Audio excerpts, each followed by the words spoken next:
aqui nós fizemos um momento de união, um momento bem agradável, que vieram algumas pessoas, a gente fez uma oração, uma palavra, uma conversa, um ajuda o outro, um fortalece o outro, um fala uma palavra de ânimo para o outro, e isso é muito bom, sabe? A Bíblia diz que é bom que os irmãos vivam em união, e união é isso, é um ajudar o outro, porque no mundo é um querendo puxar o tapete do outro, não é não? No mundo é um querendo passar por cima do outro, e às vezes, eu não vou mentir para você não, às vezes dentro das igrejas também tem isso, tem, eu sei o que eu estou falando, às vezes dentro das igrejas também tem gente tentando puxar o tapete do outro, tentando atrapalhar a vida do outro, a gente tem aquela ilusão de que não, pastor, é tudo bonitinho, é tudo, todo mundo santo, é todo mundo certinho, é todo mundo assim. Não é, infelizmente. Então é muito bom você achar um grupo de pessoas que te ajudam, que te servem de apoio, E esse grupo aqui do Ministério Resplandecer tem procurado fazer isso. Então é muito bom ter vocês aqui com a gente. Vamos então a um capítulo da Bíblia. Vamos ler Apocalipse. Apocalipse, eu estou vendo aqui que eu já li o capítulo 4. Eu vou ler o capítulo 3 então. Vamos lá. Apocalipse capítulo 3. Ao anjo da igreja de Sardes escreve o seguinte: essa é a mensagem daquele que tem os 7 Espíritos de Deus e as 7 estrelas. Isso aqui dá um estudo enorme, falar sobre os 7 Espíritos de Deus e as 7 estrelas. Tá? Não tem tempo para eu falar aqui. Eu sei o que vocês estão fazendo. Isso aqui é Jesus falando. Tá? Vocês dizem que estão vivos, mas de fato estão mortos. Acordem e fortaleçam aquilo que ainda está vivo, antes que morra completamente. Pois sei que o que vocês fizeram não está ainda de acordo com aquilo que o meu Deus exige. Portanto, lembrem do que aprenderam e ouviram, obedeçam e se arrependam. Se não acordarem, eu os atacarei de surpresa, como um ladrão, e vocês não ficarão sabendo nem mesmo da hora da minha vinda. Mas alguns de vocês, de Sardes, têm conservado limpas as suas roupas. Vocês andarão comigo, vestidos de roupas brancas, pois merecem essa honra. Merecem essa honra. Aqueles que conseguirem a vitória serão vestidos de branco, e eu não tirarei o nome dessas pessoas do livro da vida.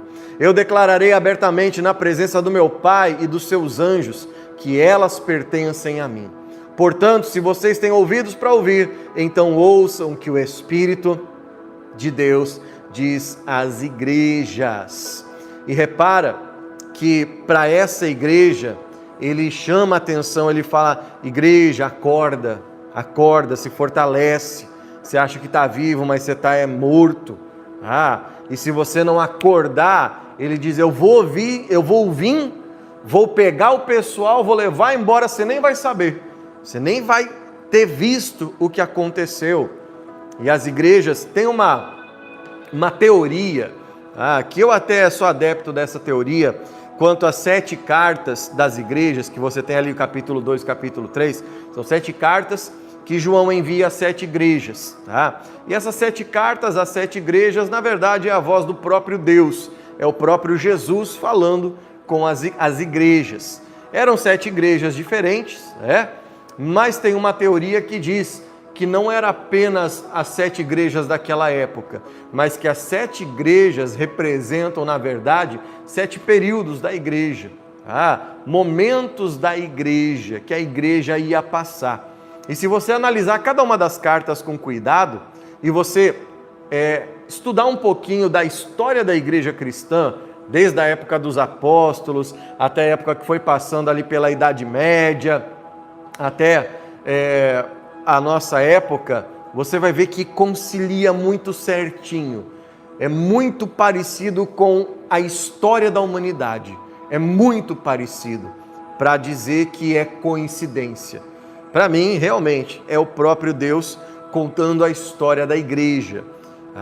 E quando chega aqui, eu acredito que essa Sardes foi a quinta igreja, agora o Filadélfia é a penúltima, e o anjo diz assim, Deus fala assim: ao anjo da igreja de Filadélfia, escreva o seguinte: essa é a mensagem daquele que é santo e verdadeiro.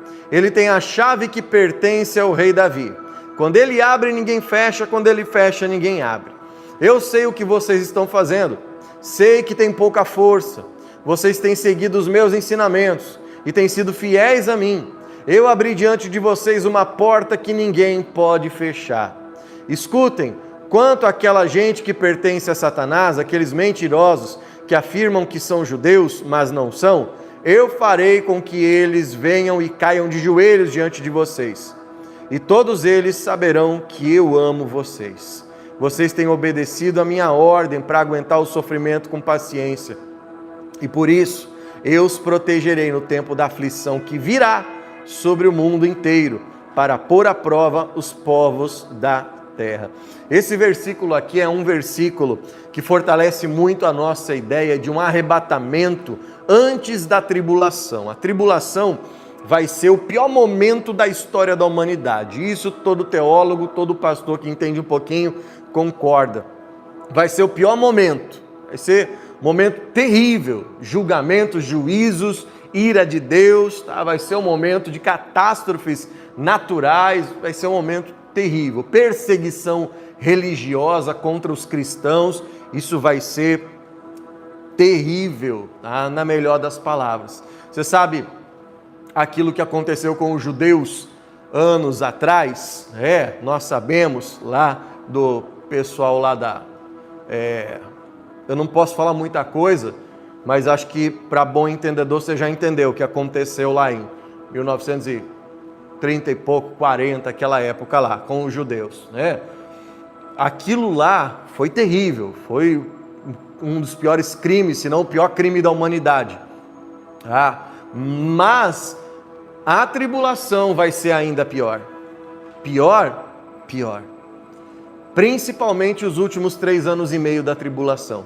Nunca se viu, nunca se ouviu de uma perseguição como será naquele período.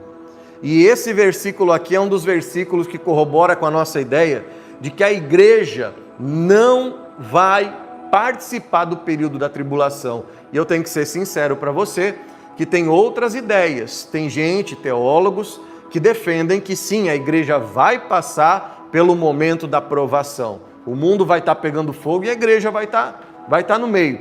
Tem teólogos que defendem isso. Mas tem uma outra linha, da qual eu participo, que acredita que a igreja vai ser arrebatada antes de começar essa tribulação. E uma dos versículos que nós nos baseamos é isso aqui, aonde Jesus fala: por isso eu os protegerei no tempo da aflição que virá sobre o mundo inteiro, para pôr à prova. Então Deus vai proteger daquele tempo.